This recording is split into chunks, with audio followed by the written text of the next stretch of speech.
ಮಾಹಿತಿ ಹಕ್ಕು ಹೋರಾಟಗಾರ ಭೀಮಪ್ಪ ಗಡಾದವರು ಮುಖ್ಯಮಂತ್ರಿ ಸಿದ್ದರಾಮಯ್ಯ ಅವರು ಹಿರಿಯ ಎಸ್ಪಿ ಮೇಲೆ ಬಹಿರಂಗವಾಗಿ ಕೈ ಎತ್ತಿದ್ದಕ್ಕೆ ಕಾನೂನಿನ ಪ್ರಕಾರ 3 ವರ್ಷ ಜೈಲು ಶಿಕ್ಷೆ ಆಗಬೇಕು ಎಂದು ಸ್ಫೋಟಕ ಹೇಳಿಕೆ ನೀಡಿದ್ದಾರೆ. ಸೋಮವಾರ ಸುದ್ದಿಗಾರರೊಂದಿಗೆ ಮಾತನಾಡಿದವರು, ಸರ್ಕಾರಿ ಅಧಿಕಾರಿಯ ಮೇಲೆ ದರ್ಪ ತೋರಿಸಿದರೆ 3 ವರ್ಷ ಶಿಕ್ಷೆ ಇದೆ. ಅದರ ಪ್ರಕಾರ ಪೊಲೀಸರು ಕ್ರಮ ಕೈಗೊಳ್ಳಬೇಕು. ಆದರೆ ತಮ್ಮ ದೂರು ಇಲ್ಲಿಯವರೆಗೂ ಸ್ವೀಕರಿಸಿಲ್ಲ ಎಂದರು. ಮಲ್ಲಿಕಾರ್ಜುನ್ ಮುತ್ಯ ಎಂಬಾತ ಬಾಲಕಿಯ ಮೇಲೆ ಅತ್ಯಾಚಾರ ಮಾಡಿದ್ದಾನೆ ಎಂದು ಪೊಲೀಸರು ಸ್ವಯಂ ಪ್ರೇರಿತವಾಗಿ ಪ್ರಕರಣ ದಾಖಲಿಸಿದ್ದಾರೆ. ಆದರೆ ಬಹಿರಂಗವಾಗಿ ಪೊಲೀಸ್ ಅಧಿಕಾರಿಯ ಮೇಲೆ ಹಲ್ಲೆ ಮಾಡಲು ಮುಂದಾಗಿದ್ದ ಮುಖ್ಯಮಂತ್ರಿ ಸಿದ್ದರಾಮಯ್ಯ ಅವರ ಮೇಲೆ ಏಕೆ ಪ್ರಕರಣ ದಾಖಲಿಸಿಲ್ಲ ಎಂದು ಪ್ರಶ್ನಿಸಿದ್ದಾರೆ. ಬೆಳಗಾವಿಯಲ್ಲಿ ಕಾಂಗ್ರೆಸ್ ಸಮಾವೇಶದಲ್ಲಿ ಸಿಎಂ ಸಿದ್ದರಾಮಯ್ಯ ಎಎಸ್ಐ ಮೇಲೆ ಹಲ್ಲೆ ಮಾಡಲು ಹೋಗಿದ್ದರು. ಅವರ ಮೇಲೂ ಪ್ರಕರಣ ದಾಖಲಿಸಬೇಕೆಂದು ಆಗ್ರಹಿಸಿದರು. ಈ ರಾಜ್ಯದಲ್ಲಿ ಮುಖ್ಯಮಂತ್ರಿಗಳಿಗೆ ಒಂದು ಕಾನೂನು, ಜನಸಾಮಾನ್ಯರಿಗೆ ಒಂದು ಕಾನೂನು ಅಂತ ಹೇಳಿ ಸ್ಪಷ್ಟವಾಗಿ ಕಂಡು ಬರ್ತಾ ಇದೆ. ಏನಾಗಿತ್ತಂದ್ರ, ಮುಖ್ಯಮಂತ್ರಿ ಸಿದ್ದರಾಮಯ್ಯರವರು ಇತ್ತೀಚೆಗೆ ಬೆಳಗಾವಿಯ ಕಾರ್ಯಕ್ರಮವೊಂದರಲ್ಲಿ ಅಲ್ಲಿ ಇರ್ತಕ್ಕಂಥ ಪೊಲೀಸ್ ಇಲಾಖೆಯ ಅಧಿಕಾರಿ ಶ್ರೀ ಭರಮಣಿ ಇವರ ಮೇಲೆ ಸಾರ್ವಜನಿಕರ ಮುಂದೆ ಕೈ ಎತ್ತಿ ಹೊಡೆಯಲು ಹೋಗಿದ್ರು.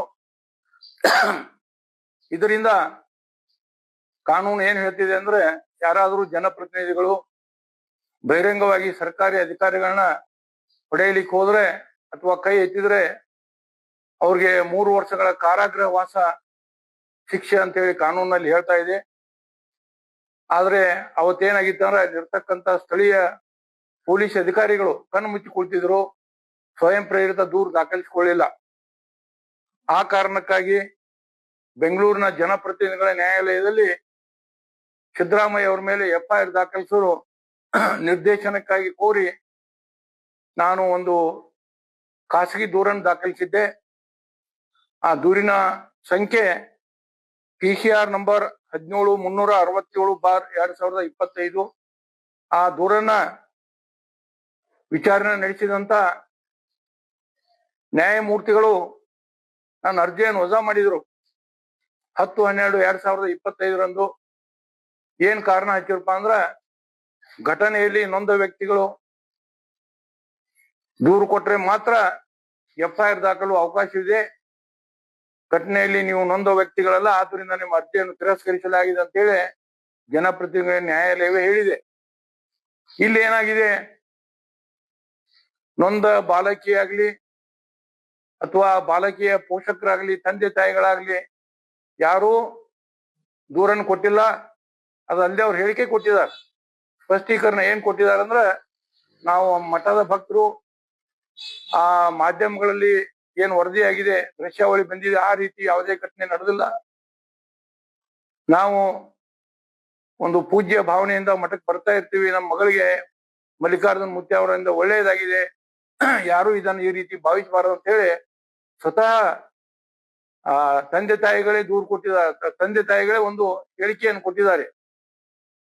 ಆದ್ರೆ ಪೊಲೀಸರು ಯಾವ ಆಧಾರದ ಮೇಲಿಂದ ಇದನ್ನು ಸ್ವಯಂ ಪ್ರೇರಿತವಾಗಿ FIR ದಾಖಲು ಮಾಡಿದ್ರು ಅನ್ನೋದು ಇದ್ರ ಹಿಂದೆ ಒಂದು ಕಾಣದ ಕೈಗಳ ಕೈವಾಡ ಇದೆ ಅಂತ ನಂಗೆ ತಿಳಿತಾ ಇದೆ.